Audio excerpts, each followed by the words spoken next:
un webinar queriendo unir a todo lo que nosotros consideramos que entra dentro de la sensorización de la maquinaria. Y bueno, hoy vamos a hablar de la gestión de las variables de funcionamiento para optimizar las labores de cultivo. Esto a lo que todos tenemos que tender y que yo siempre digo, la industria está madura, en este momento la tecnología está en la calle y bueno, lo interesante es contarlo y que lo veáis interesante y que queráis adoptarlo en vuestras explotaciones. Bueno, hoy tenemos el placer de contar con dos expertos. Miguel García es director de proyectos de David. Y bueno, yo creo que es el primer webinar que hace con nosotros y lo hemos convencido para que nos cuente su experiencia y su día a día. Bienvenido, Miguel, desde SynergyNat. Buenas tardes, Lola. Encantado. Es un placer estar aquí. Me habéis convencido, no ha sido muy difícil. No había tenido la ocasión anteriormente, pero estoy encantada de estar aquí e intentar aportar algo de luz sobre este tema. Bueno, y después primero hablará Miguel. Miguel primero nos va a hablar de cómo sensorizar y monitorizar la maquinaria agrícola en general, que es lo que ellos hacen. Y luego tenemos a Rubén. Rubén ya lo hemos visto en otro webinar hablándonos de otras variables y hoy nos va a hablar de las variables de funcionamiento y cómo sensorizar y monitorizar, en este caso, los pulverizadores. Bienvenido, Rubén. Rubén viene de Pulverizadores Fede y es un placer contar otra vez con él. Buenas tardes a todos, María, Miguel y Lola. Sí, hoy repetimos turno. La verdad que es un gusto venir aquí y compartir todos los conocimientos. Perfecto, pues si os parece vamos a empezar con Miguel, luego con Rubén y luego abrimos el turno de preguntas. Así que cuando quieras, Miguel, puedes compartir pantalla. Ok, vamos a ello.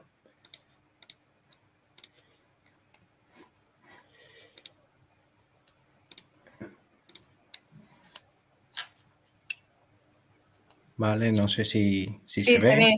Se ve perfecto, dale a presentar, perfecto. ¿Se ve bien? Vale, perfecto. Sí, muy bien. Vale, pues como ha comentado Lola, hoy vamos a hablar sobre la gestión de las variables de funcionamiento para intentar optimizar las labores de cultivo, en este caso las variables que afectan a la maquinaria agrícola. Bueno, para comenzar, vamos a empezar haciéndonos una pregunta relativamente sencilla, que es ¿qué entendemos por digitalización? ¿Vale? La digitalización lo que se refiere es al proceso de transformar información analógica en un formato digital.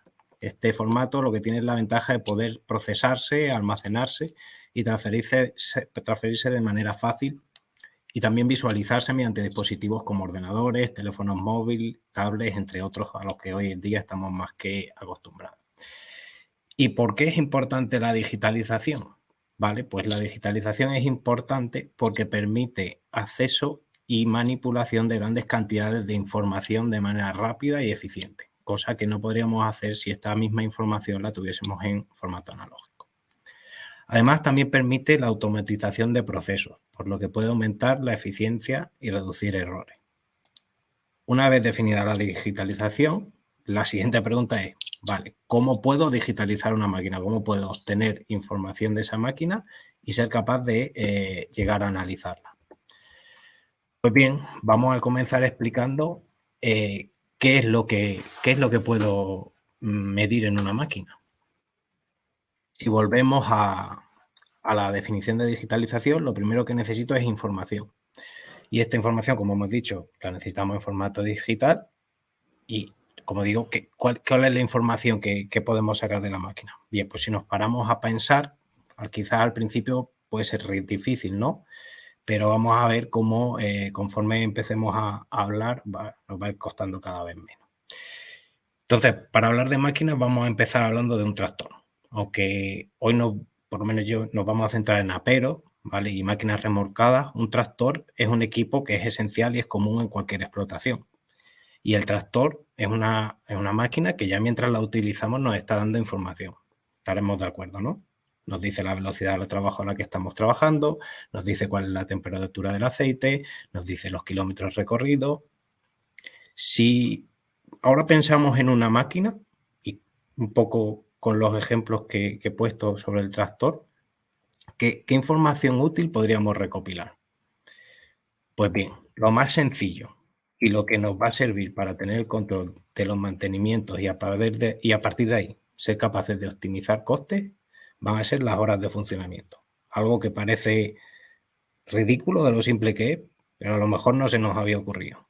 Pues bien, las máquinas, como prácticamente cualquier equipo o cualquier dispositivo que compremos hoy en día, vienen todas con un manual de usuario, ¿vale? Un manual que, entre otras cosas, lo que le da al usuario es información sobre cuál es el correcto mantenimiento y puesta a punto del equipo.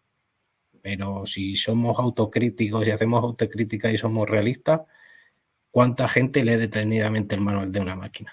Y más aún, ¿cuánta gente llega a conocer y llega a aplicar correctamente las tareas de mantenimiento? Y si ponemos el ejemplo en cualquier dispositivo que tengamos por casa, como por ejemplo un teléfono móvil, estoy seguro de que todos abrimos la caja, sacamos el teléfono, lo ponemos en marcha y el manual no lo mira nadie. Pues con las máquinas, según nuestra experiencia como fabricantes y nuestra experiencia de muchos años comercializando maquinaria agrícola, es algo similar. La gente no se suele parar a revisar los manuales de las máquinas. Ahora bien, ¿y si yo digo que con un correcto mantenimiento de la máquina, combinado con la monitorización de ciertas variables de funcionamiento, un usuario puede llegar a ahorrarse hasta un 75% en gastos producidos por avería? Siendo así, parece algo que debemos de empezar a tener en consideración. Bueno, pues este dato no es inventado, ya que lo que hemos hecho nosotros durante los últimos años es ir sensorizando diferentes equipos que han ido trabajando en diferentes condiciones, en condiciones reales, algunos de los cuales han sufrido averías propias del funcionamiento, del desgaste normal del equipo, y sobre todas las máquinas que se han analizado, que han sufrido averías, se han hecho todo tipo de pruebas para identificar tanto el origen de las averías como las posibles soluciones. Con estos análisis, lo que se ha visto es que en un alto porcentaje los casos analizados tenían en común que la avería o bien estaba originada por un defecto de mantenimiento, en la mayoría de los casos, o bien de haberse hecho un correcto mantenimiento se podría haber detectado de manera previa, de manera preventiva y evitar que hubiese derivado en un problema mayor que, por tanto, va a tener un mayor coste de reparación. Dicho esto, ya tenemos las horas de funcionamiento, que en base a lo que he explicado creo que nos van a ser de utilidad. Pero ¿cuáles son los principales los parámetros de funcionamiento de una máquina electrohidráulica que nos van a servir para hacer una diagnosis prácticamente del funcionamiento completo de la máquina? Decía, tenemos las horas de funcionamiento y ¿cuáles son el resto de variables que nos van a ayudar a hacer una diagnosis de toda la máquina? Vale, pues en el caso de prácticamente cualquier máquina electrohidráulica tenemos la presión, tenemos la temperatura, tenemos el caudal y tenemos información de la parte eléctrica como puede ser la tensión o la intensidad de corriente, ¿vale? Estas son 4 variables que se pueden medir y que de hecho nosotros estamos midiendo en nuestro equipo. ¿Y cómo se miden estas variables? ¿Vale? Pues poco voy a la parte más técnica. Fundamentalmente hay 2 fórmulas de medir estas variables. La primera de ellas es con una medida directa, ¿vale? Medida directa utilizando sensores específicos, como por ejemplo los que usamos para medir temperatura o presión, que son sensores que se colocan en el circuito electrohidráulico de la máquina y que dan una lectura directa con un valor normalmente de tensión que se escala y se traduce en el valor correspondiente de la variable que se está midiendo. Estos sensores ya nos dan esa información que decía digitalizada. La segunda técnica es la medida indirecta, ¿vale? Por ejemplo, el caudal en los circuitos hidráulicos de alta presión o los hidráulicos de alta presión es una variable que es compleja de medir, ya que requiere sensores que son muy caros, son difíciles de instalar y que además son muy delicados o muy susceptibles de dañarse, más en caso de maquinaria agrícola que trabaja en condiciones difíciles, ¿vale? Pero, sin embargo, se puede obtener una estimación de estas variables, por ejemplo, en base a la medida que nos dan otros sensores. Es decir, podemos llegar a calcular con la información de otros sensores el valor de variables como el caudal. Otros parámetros de funcionamiento eléctrico que comentaba, como la tensión y el voltaje, también se pueden medir en función de cómo esté diseñada la máquina, bien de manera directa o bien de manera indirecta. Pues siguiendo, tenemos horas, tenemos variables de funcionamiento para poder realizar una diagnosis en tiempo real del equipo. Pero ¿qué más variables podríamos medir que fuesen de utilidad? Pues, por ejemplo, la ubicación, ¿vale? Si incorporamos en el equipo un sensor de GPS y cada cierto tiempo grabamos la posición de la máquina, podemos tener, por un lado, la posición en tiempo real, la ubicación en tiempo real, y por otro lado, un mapa, un tracking de por dónde esa máquina se ha movido a lo largo del tiempo.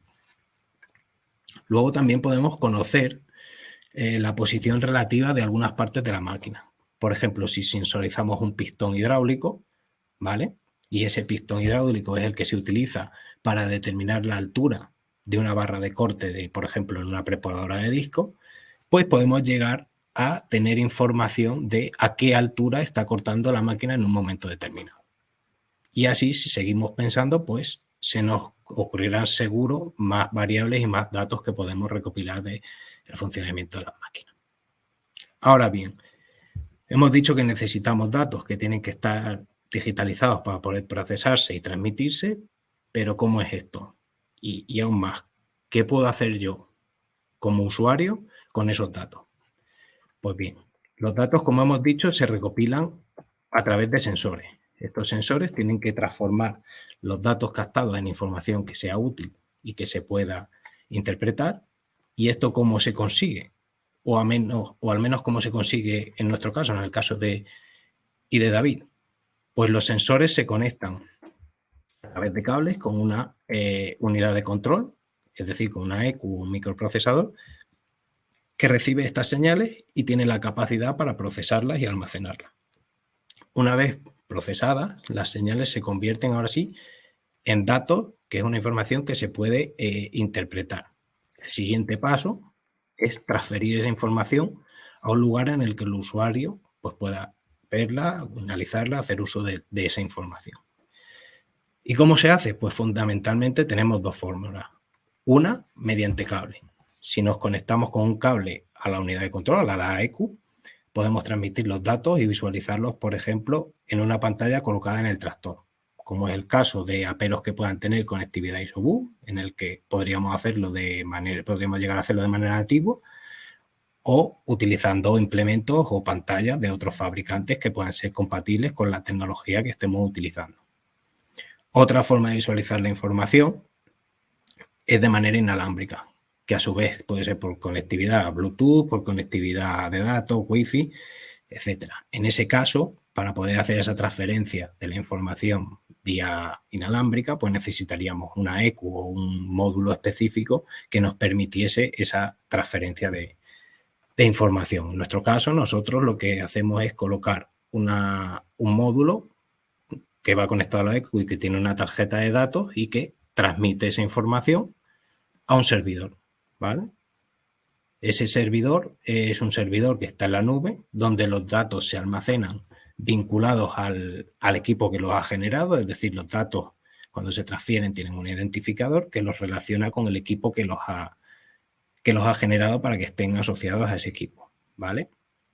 Y ahí lo que se puede hacer es postprocesar esos datos y cruzarlos con otros datos u otras capas de información que obtengamos pues, de otras aplicaciones o de otras herramientas.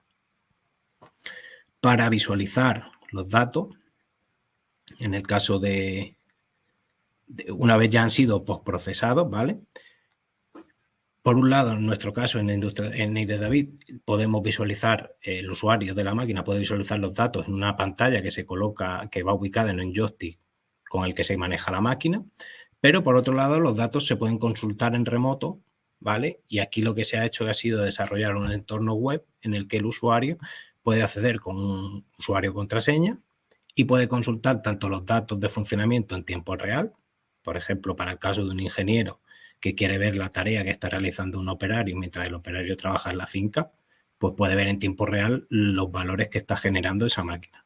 Pero también pueden analizarse series históricas de datos a posteriori para hacer una analítica de datos, pues para ver ciertas cosas en un momento concreto del funcionamiento de la máquina.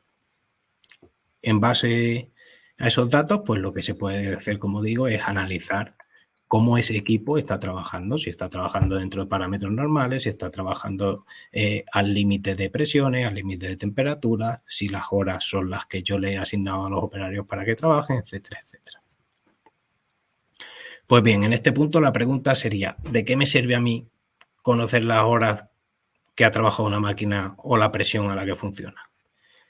Pues la respuesta más simple y más sencilla es para ahorrar mantenimiento y para poder evitar averías, ¿vale? Para el caso de nuestro equipo, lo que nosotros hacemos es programar para cada máquina sus mantenimientos en la ECU, en el microprocesador.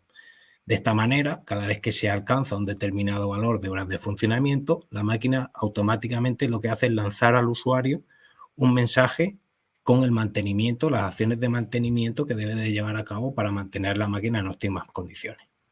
De esta forma, sin necesidad de que el usuario se llegue a leer el manual, cosa que no hay que hacer, los manuales hay que leérselos porque además de los mantenimientos contienen otra mucha información útil, como consejos de seguridad, etcétera, pues el usuario puede estar al tanto de todos los mantenimientos, ¿vale? Luego están las posibles averías, ¿vale? Y es que, como se ha explicado, monitorizando las variables que se han comentado, presión, temperatura, etcétera, la propia máquina puede alertar al usuario cuando registre valores anómalos. Si registra un exceso de temperatura, si registra una presión anómala, si registra que la toma de fuerza está sobrerevolucionada para la labor que se está haciendo, etcétera. Gracias a esto, lo que se puede hacer es evitar una avería en la máquina, porque estos valores anómalos o estos valores que pueden ser o pueden acabar derivando en una avería se van a poder detectar, digamos, en tiempo real. Y antes de agravar la situación, pues el usuario parará la máquina, verá que tiene un aviso, si lo puede solucionar, lo solucionará, y si no, se pondrá en contacto con el dealer apropiado para resolver la avería. Otra respuesta sobre para qué me sirve esta información es para optimizar las labores agrícolas que se realizan, ¿vale? Si se analizan variables como la temperatura o el régimen de giro de la toma de fuerza durante un trabajo y se comparan con otros trabajos o se superponen capas de información como mapas de rendimiento, lo que se puede hacer es sacar conclusiones interesantes, por ejemplo, sobre cuáles son las mejores horas para realizar una labor en relación, por ejemplo, a la temperatura del sistema hidráulico en comparación con la temperatura ambiente. O cómo optimizar el ajuste de las revoluciones de la toma de fuerza para optimizar el consumo en un trabajo, por ejemplo, de poda en función de el grosor de las ramas que se están cortando, etcétera. Así podemos poner varios ejemplos de cómo esta información nos puede ayudar a optimizar también las labores. Vamos ahora un paso más allá. ¿Vale? Hasta ahora nos hemos centrado en lo que es la máquina y en obtener información directamente de la máquina y en cómo transmitir y cómo procesar la información. Pero, ¿qué más puedo llegar a hacer si digitalizo la máquina? ¿Vale? Hemos comentado que lo que se puede hacer es monitorizar variables de funcionamiento de la máquina. Y la razón de hacerlo es, mientras que lo comentaba, he comentado fugazmente que se pueden monitorizar y registrar, por ejemplo, posiciones de partes móviles de la máquina, como la altura de la barra de corte, ¿vale? ¿Y de qué me puede servir a mí esto? Pues bien, hay varias respuestas. Por un lado, hay varias respuestas. Y si os digo que dependiendo de la labor de la máquina y de las condiciones de una finca, entre el 3% y el 10% del tiempo que se invierte en ejecutar la labor es tiempo de maniobra, ¿vale? Estas maniobras no implican solo posicionar el tractor, la maniobra del tractor, sino también muchas veces, en muchas ocasiones, depende de la labor, el posicionamiento del apero. El apero, para poder hacer una maniobra, muchas veces hay que replegarlo, luego volver a posicionarlo. Pues en los casos de las fincas en los que al final de la calle para maniobrar es necesario replegar el apero y después volver a posicionarlo, son los casos en los que el operario más tiempo pierde. En ese sentido, lo que digo es, ¿y si podemos memorizar cuál es la posición de trabajo y cuál es la posición de repliegue o de maniobra y con un único botón, sin que el usuario, el operario, tenga que pensar y ajustar la máquina manualmente, pudiese recuperar esas posiciones? Pues bueno, esto es un ejemplo de automatización, ¿vale? Y por ahí va una de las propuestas de valor que nosotros planteamos para simplificar y agilizar el trabajo de un operario. esa misma tecnología, ¿vale? El de conocer cuál es la posición de determinadas partes de la máquina, puede utilizarse, por ejemplo, en un apero articulado destinado a trabajar en un caballón para que pueda copiar el terreno sin necesidad de que el equipo lo esté manejando un operario que tenga una excesiva habilidad, una excesiva pericia en el manejo del apero. Y si vamos más allá, podemos hacer más cosas. Por ejemplo, podemos llegar a hacer un mapa de densidad en 3D. Por ejemplo, si cogemos un tabique de almendro y lo que hacemos es ir registrando la posición GPS de una prepodadora mientras está trabajando y también registro la posición en la que estoy cortando, en altura o en anchura, combinando esos datos, combinando esas capas de información, lo que puedo llegar a hacer es un mapa 3D de la finca sin llegar a hacer un vuelo de dron, ¿vale? Pues esta información al final puede resultar muy útil de cara a analizar rendimientos, a analizar cómo han funcionado ciertos trabajos, qué rendimientos me dan determinados anchos de tarifa, de tabique, perdón, etcétera. ¿Vale? Otro ejemplo es el trabajo variable que se puede hacer en labores como el abonado. Con la sensórica, combinando GPS con otros sensores de posición, podemos hacer cortes de una finca por secciones y aplicar trabajo variable en determinadas labores. Pero bueno, de eso creo que va a hablar más en profundidad mi compañero Rubén, ¿vale?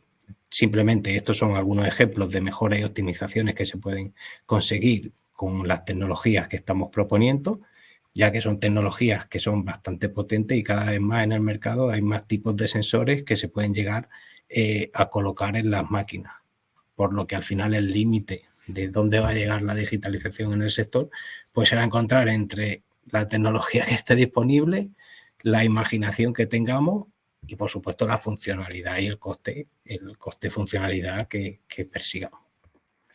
Y sin más, pues yo cierro mi parte, daros las gracias a todos y dejo a mi compañero Rubén que continúe. Gracias, Miguel. Cuando quieras, Rubén, comparte pantalla. Sí, claro. Yo quería comentar a Miguel que el tema de los datos hoy en día es lo más. Desde soporte al cliente, conocer cualquier información del apero es que es resolución de problemas. Lo vemos día a día, totalmente. Sí. Totalmente de acuerdo. El anticiparse. Yo cuando recibo llamada, vamos, si el atomizador lleva montado un ordenador, lo primero que le pregunto son horas de trabajo, porque necesita registrarlo, entonces yo ya tomo una decisión. Me llama una rotura de, no sé, de membrana de bomba y el equipo es que tiene 300 horas. Digo, ostras, es una rotura prematura, ya lo sé directamente. Entonces, la toma de decisiones ahí es muy importante. Sí, totalmente. El ahorro potencial que hay y también, como comentas, pues son los ojos vuestros de los técnicos que dais servicio al cliente y la agilidad a la hora de resolver también los problemas, que también es muy importante. No claro. palos de ciego. Sí. Ya notarlo también del mantenimiento. Como dice, control de costes.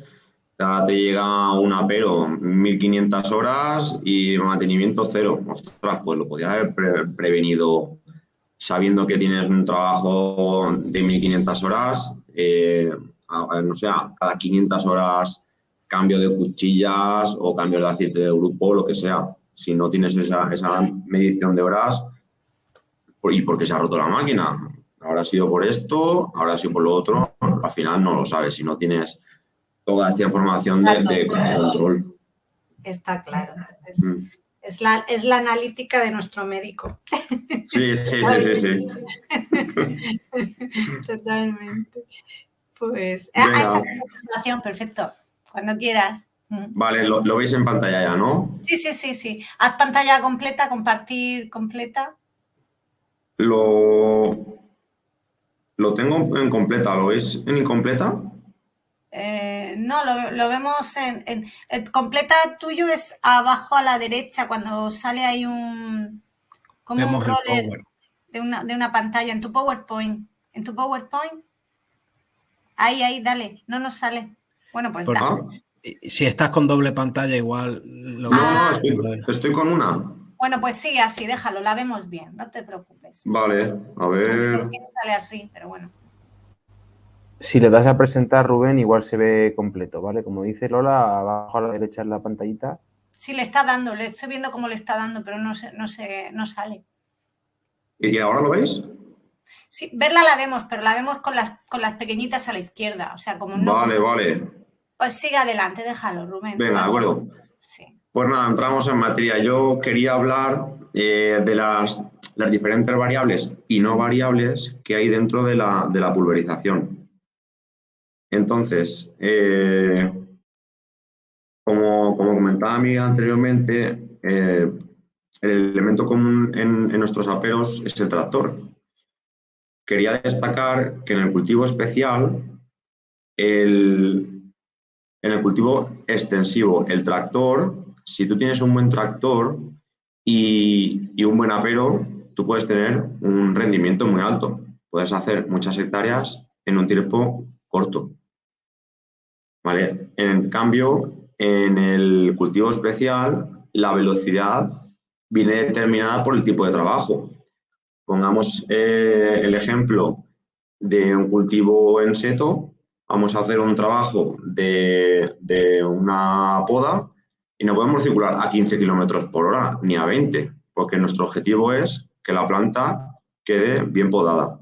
Al igual que en la pulverización, en el caso del cítrico, nosotros no podemos hacer un trabajo de mojar el interior del árbol a más de 5 kilómetros por hora, porque no conseguiremos mover la vegetación y meter el producto dentro del árbol.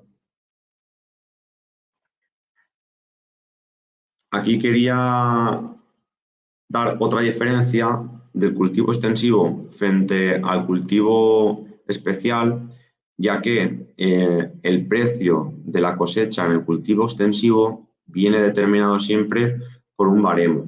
Está muy controlado. En cambio, el precio que nosotros podemos obtener en nuestra fruta viene determinada por la calidad del tratamiento, la calidad del trabajo.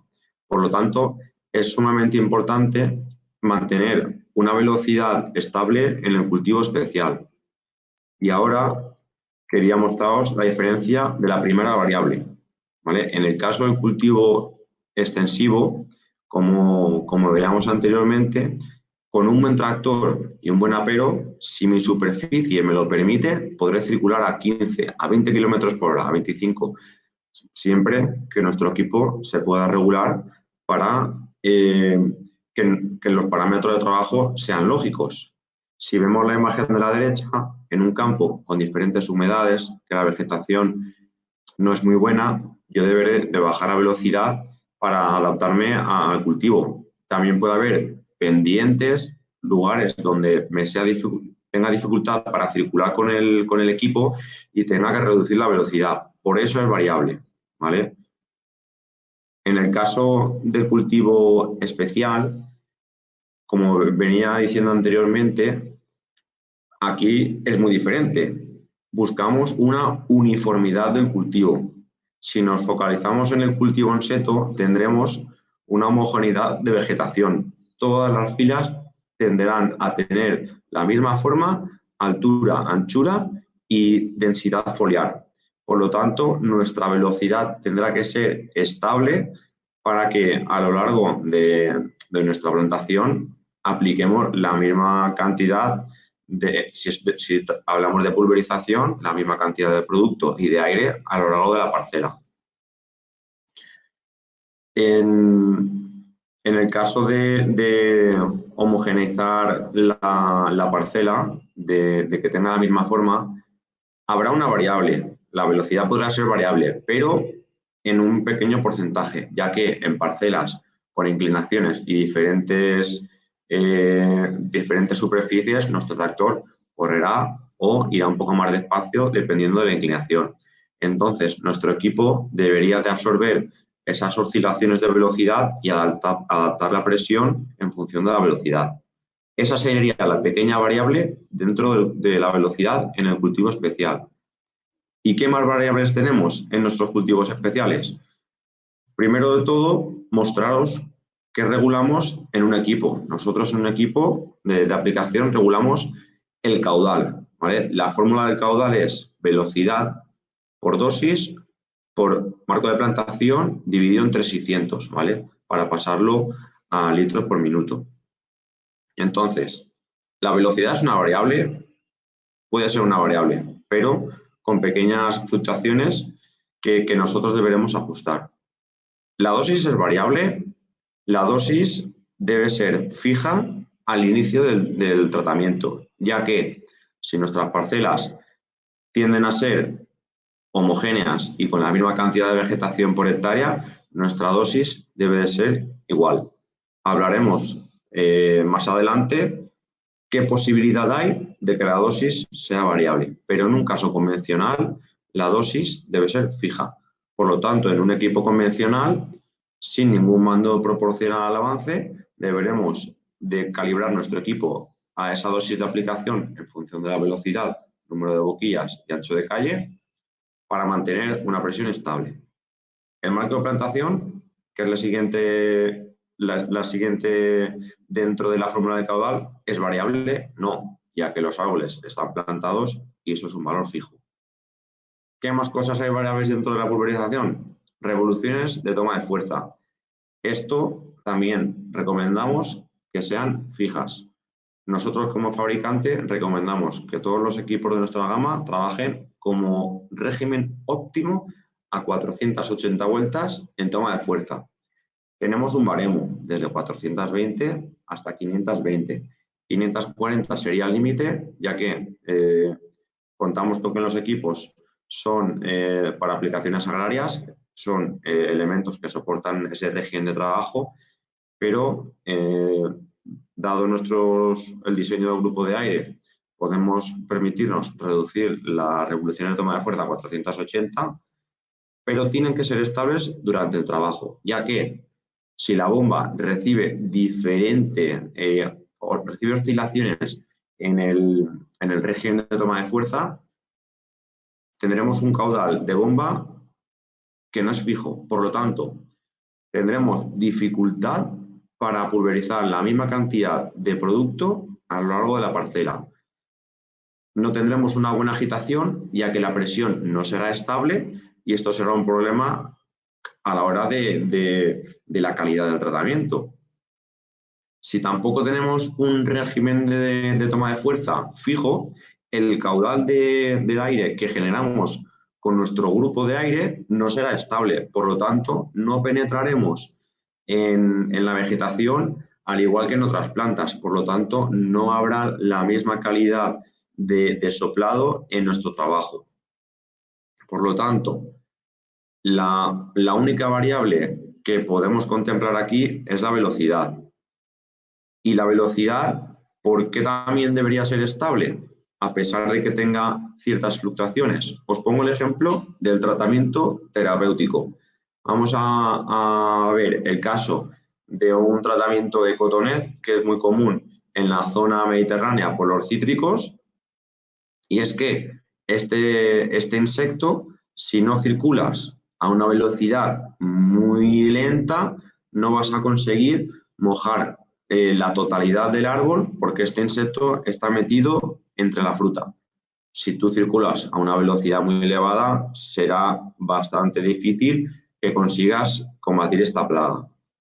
¿Por qué ir lento y no ir rápido? Si os fijáis en la imagen de la derecha, en un equipo sin un mando proporcional al avance, es lógico que si tú vas rápido, si veis los vasos, se llena menos agua. Por lo tanto, el árbol va a recibir menos cantidad del volumen de caldo.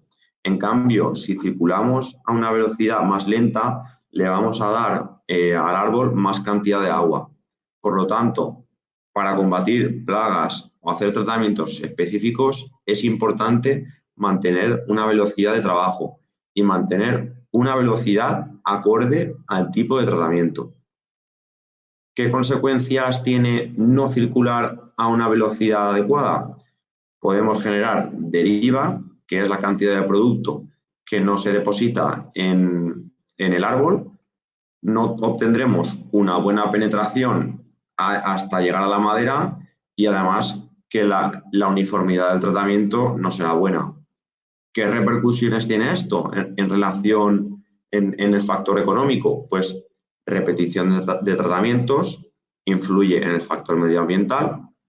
En el factor económico influirá los gastos derivados, repetición del uso de productos fitosanitarios, gastos de combustible, ya que voy a mover el tractor más veces, si tengo un operario, coste de mano de obra. Al mover el tractor otra vez para hacer el tratamiento, estaré emitiendo más gases, ¿vale? No reduciré los gases de efecto invernadero, ya que estoy moviendo el tractor por una segunda vez. Y además, que si estoy repitiendo un tratamiento para combatir una plaga, es posible que ese insecto ya haya proliferado y la fruta esté manchada de este insecto o la fruta tenga fitotoxicidad, ¿vale? Que si miramos el factor económico, nosotros podremos vender no toda la totalidad de nuestra fruta, pero sí un poco menos y una merma en el coste que pueda tener de la venta. Y ahora, si hablamos de la dosis, que debe de ser fija, tenemos la posibilidad de modificar la dosis. Y aquí entramos en materia, como había comentado Miguel anteriormente, en mapas de dosificación variable. En el caso de la pulverización, hemos determinado 3 niveles, ya que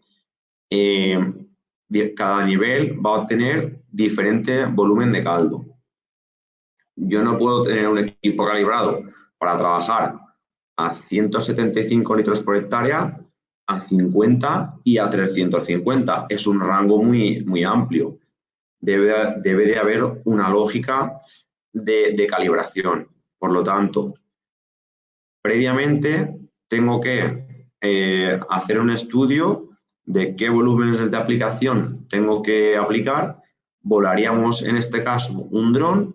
El dron obtendría esas diferencias de vegetación y generaríamos un mapa de vigor. Cargaríamos este mapa en nuestra plataforma de cultivos especiales para decirle qué cantidad de litros por hectárea quiero pulverizar.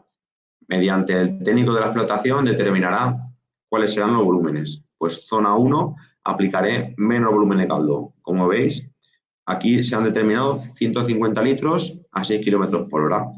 Zona 2 incrementaremos solamente 25 litros por hectárea y finalmente en una zona 3 que será agresiva 200 litros por hectárea, que son 25 litros de más.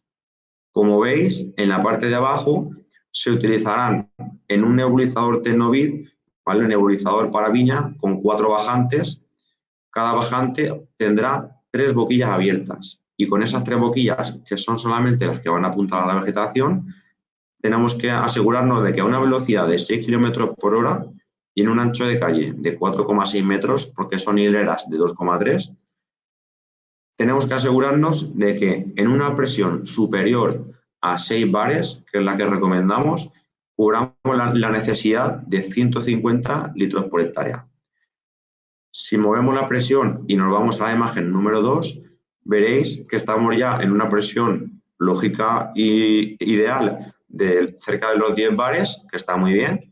Y si nos pasamos a 200 litros por hectárea, veremos que el equipo, de forma automática, se regulará a 200 litros por hectárea a una presión de 12 bares.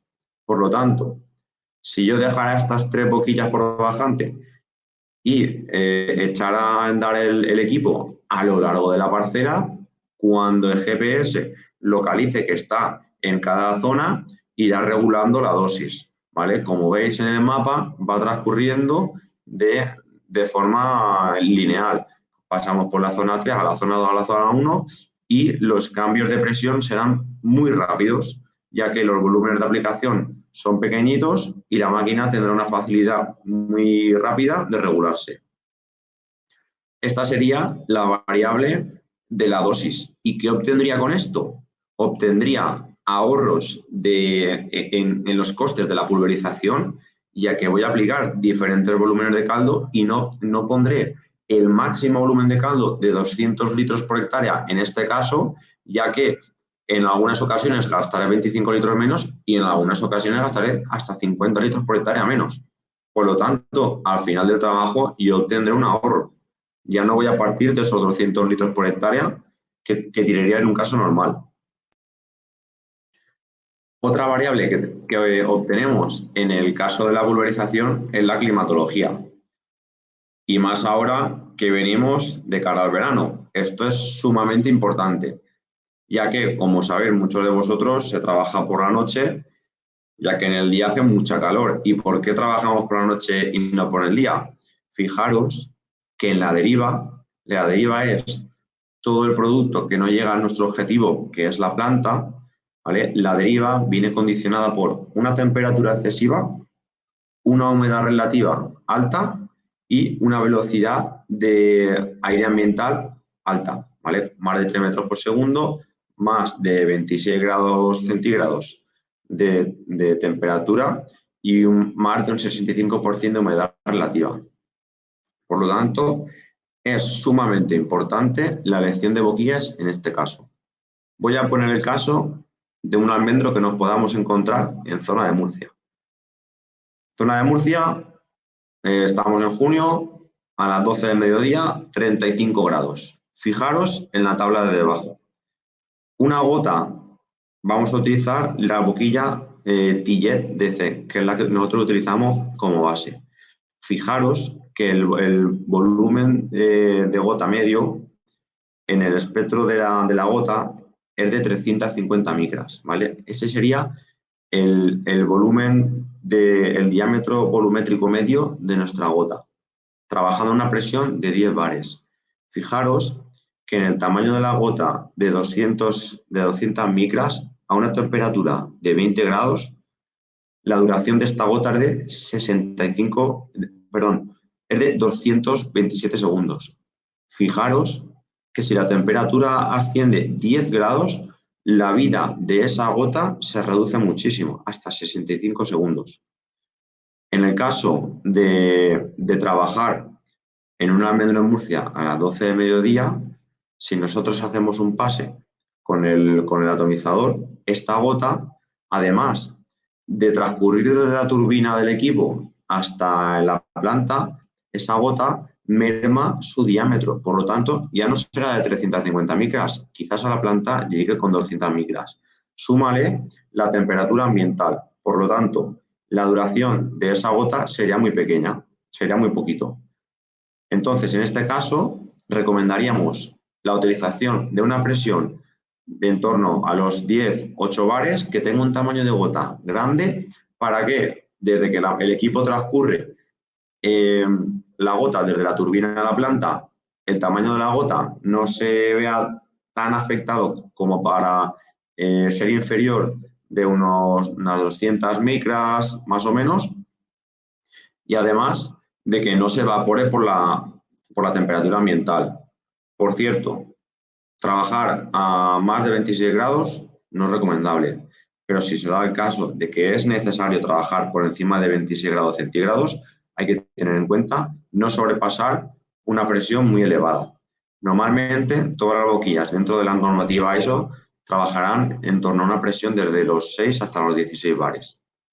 Y esto es muy importante y, como digo, más de cara a verano. Y ya finalmente quería mostrar un caso de éxito mezclando todas las variables y no variables que tenemos dentro de la pulverización. En este caso fue un ensayo que hicimos en un olivar súper intensivo en seto en la zona de Portugal. Aquí se pretendía reducir un 17% el volumen de aplicación, reducir en las emisiones de los gases del efecto invernadero, ¿vale? Reduciríamos también el consumo de combustible y subir un 10% la calidad de tratamiento por el mojado. Bien, haciendo unos ensayos, midiendo el TRV del árbol para calcular cuánta vegetación teníamos por hectárea, sacaríamos el volumen de aplicación en relación al tipo de tratamiento,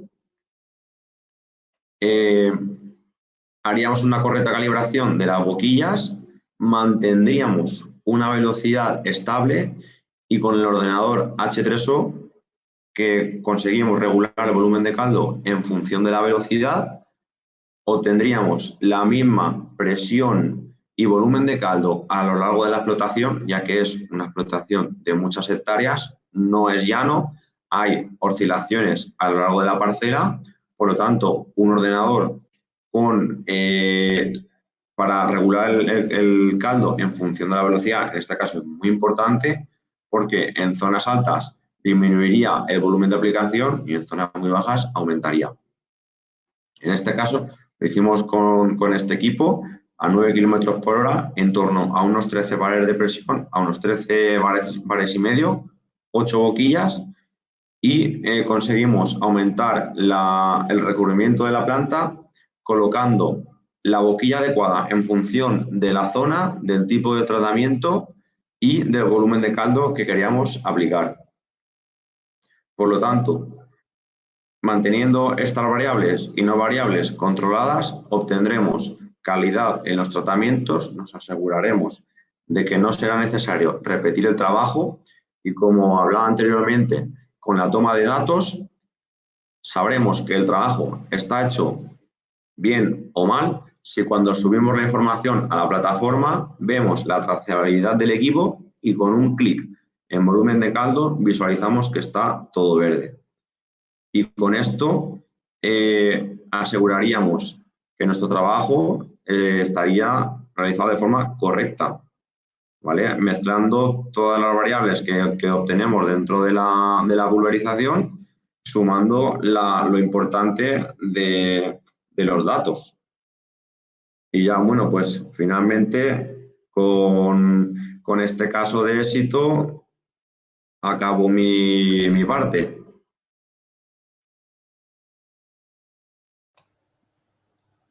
La verdad que como muy interesante Rubén, gracias. Como decías antes, realmente tener los datos son poder hoy en día. Son poder de decisión, son poder plantearte inversiones, costes, o sea, que realmente la información es muy valiosa. Yo quería plantearos curiosidades. Yo siempre tengo curiosidades. Realmente la implementación de este tipo de tecnologías nos vamos a encontrar que cada uno, como se dice vulgarmente, toca la flauta para un lado o existe un consenso a la hora de datos, a la hora de comunicar. No sé en este momento cómo estás, si por marcas, si por tendencias, si por comunicaciones, porque ahora mismo cualquiera que nos esté viendo estará diciendo, bueno, pero a lo mejor no leen unos datos de unas máquinas o cómo está esto en este momento. Pues aquí como elemento común, cada fabricante pues desarrolla el equipo con sus medios, sus unidades de control, sus cableados, sus sensores.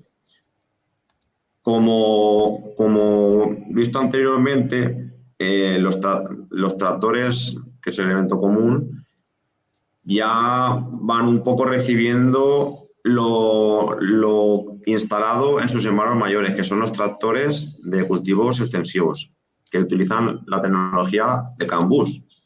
Por lo tanto, nosotros como fabricantes ya vamos moviendo o escalando hacia esa medición de CAN-BUS.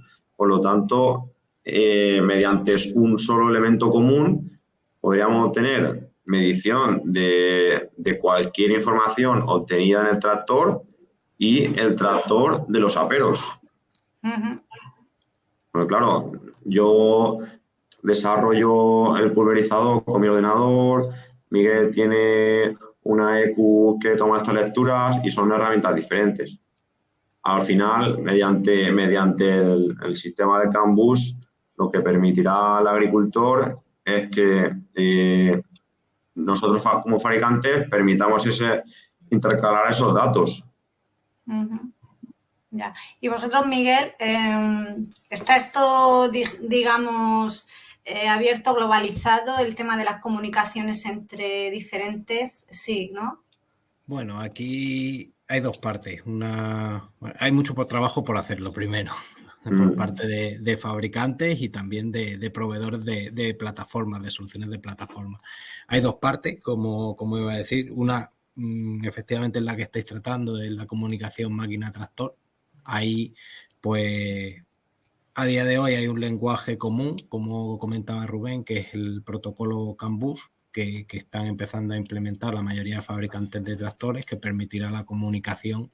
La comunicación, entiéndase, porque la máquina y el tractor se entiendan y que los datos que se recogen con la máquina se puedan visualizar en una pantalla que el tractor ya lleve de serie. Incluso la máquina se pueda manejar desde el joystick que el tractor trae por defecto, que no tengamos que poner un órgano de control, digamos, adicional en la máquina. En nuestro caso, nosotros estamos trabajando en una solución ISOBUS y por lo pronto lo que tenemos es una solución con un protocolo CAN, no CAN bus, pero es otro protocolo CAN, en el que nosotros aportamos ese órgano de control y esa pantalla de visualización.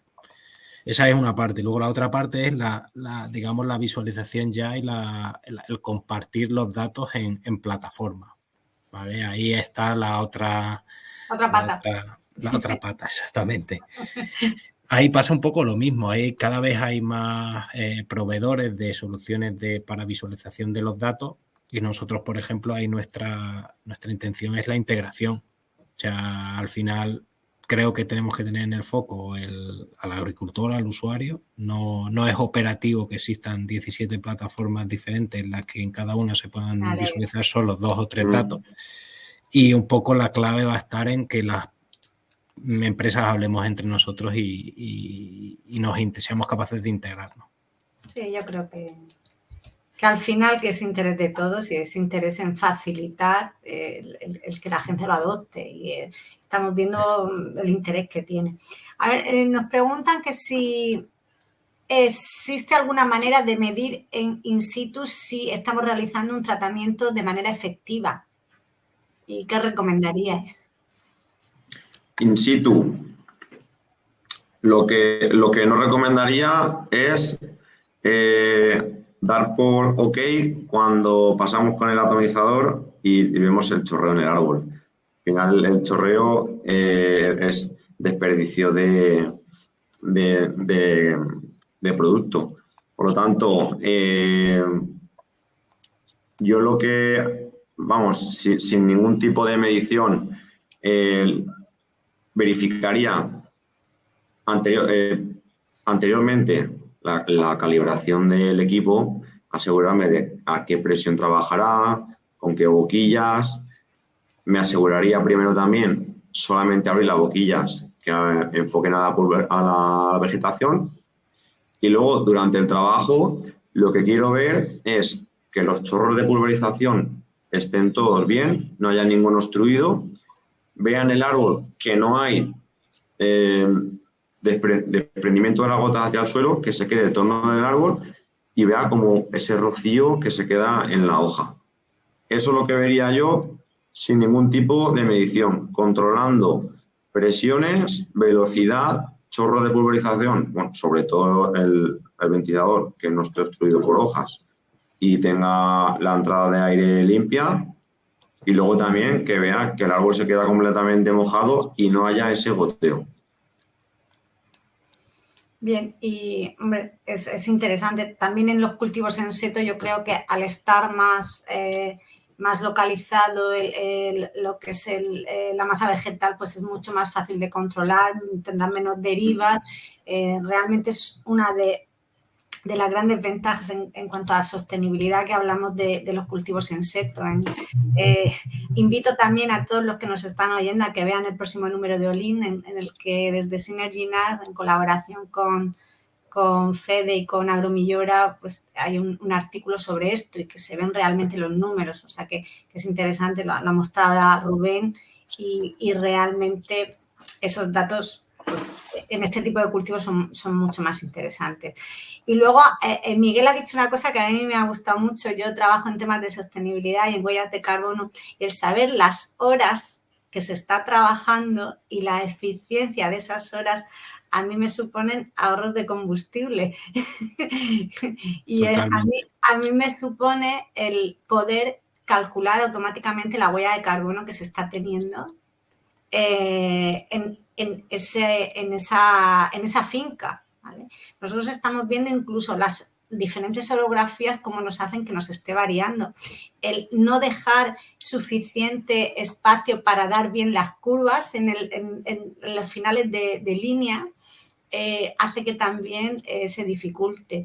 En los cultivos en seto, por ejemplo, sacamos un trabajo con IDEA hace un año o así sobre cómo la eficiencia de trabajar en cultivo en seto me hace que pueda trabajar al mismo tiempo con a las dos caras de árbol, incluso simultanear en chasis dos labores, y que eso se pueda registrar, que lo tengamos y automáticamente podamos saber la huella de carbono de hoy en mi explotación. Eso va a tener un valor muy alto en muy poco tiempo. No, totalmente. Al final es información que aporta mucho valor. La palabra es valor, porque al final de aquí para atrás pues hemos hecho las cosas con los medios que teníamos y sabíamos el gasoil que consumía el tractor y con lo que te gastabas al mes o con las veces que llenabas el tanque de gasoil que tenías en las instalaciones. A día de hoy puedes saber en una finca concreto qué has consumido haciendo una determinada labor, e incluso más allá de eso, cómo ha estado distribuido ese consumo en la finca. Entonces es una cantidad de información muy potente que nos permite, pues ahora lo que hay que hacer es pues, ser capaces de poner luz sobre toda esa información y darle un uso, digamos, efectivo, o sea, no volvernos locos tampoco. Totalmente. Yo te digo que yo llevo calculando huellas de carbono por inventario de emisiones pues tiempo, y a mí me han llegado a dar los datos de esto ha bajado el tanque de gasoil en un mes, y tú decías, venga, vamos a hacer. Y ahora te dan un Excel con lo que ha consumido y por labor, por día, por finca. Y claro, eso es una maravilla. O sea, la precisión que puedes tener, saber la eficiencia, yo claro, lo digo desde la parte, estamos hablando de muchas ventajas, de muchas bondades, de realmente ese mantenimiento, ese ahorro, pero es que también el poder saber la huella que estamos teniendo y luego meterla implicarla en nuestro cultivo, la van a estar pidiendo. O sea, que el que tú puedas decir, no, yo he optimizado las labores, he reducido mis emisiones porque trabajo optimizando las labores, eso se va a pagar y eso va a tener una repercusión en las producciones y en los costes de los cultivos, que no nos olvidemos que Green Deal dice que reduzcamos las emisiones en un 25 en breve y en un 50 y ser neutros en 2050, que lo vemos muy lejano, pero 2030 está a la vuelta de la esquina. Y bien rápido. Bueno, pues no sé si no hay más dudas, no sé si queréis decir algo más. Yo agradeceros realmente. Os digo a todos que las preguntas luego las tenemos, o sea, el webinar se cuelga en nuestra YouTube, que invitamos a todos que lo vean. Y nada, daros las gracias a los dos. Deciros que si nos llega alguna duda, que seguro que nos llegan después, os la remitiremos. Me ha parecido muy interesante. No va a ser el único webinar que hagamos con vosotros. y yo creo que hay mucho que contar y mucho que demostrar, más que nada para que vean los beneficios de la adopción de esa famosa digitalización que parece una quimera, pero que está ahí, que la tecnología está madura y que, bueno, que hay que adoptarla. Eso es mi pensamiento y quiero un poco mostrarlo con datos y con veracidad de datos de éxito. Y creo que lo habéis conseguido hoy. Así que muchas gracias a los dos. Pues nada, muchas gracias a la plataforma en nombre mío y de Industria David por darnos la oportunidad de participar en esta labor tan importante que creo que es la de aterrizar con datos concretos y con información, digamos, fácil de interpretar y de entender para los que nos ven, pues en qué consiste realmente esta digitalización y cuáles son los beneficios que aportan, porque como decía Lola, y estoy totalmente de acuerdo, yo creo que va a marcar el futuro de la agricultura. De la agricultura. Y en este tipo de cultivos más aún, porque podemos tecnificarlo. Pues nada, muchas gracias a los que nos veis, a vosotros dos, y nos vemos en la siguiente cita de Synergy Nuts. Hasta luego. Perfecto. Hasta luego, gracias a todos. A vosotros.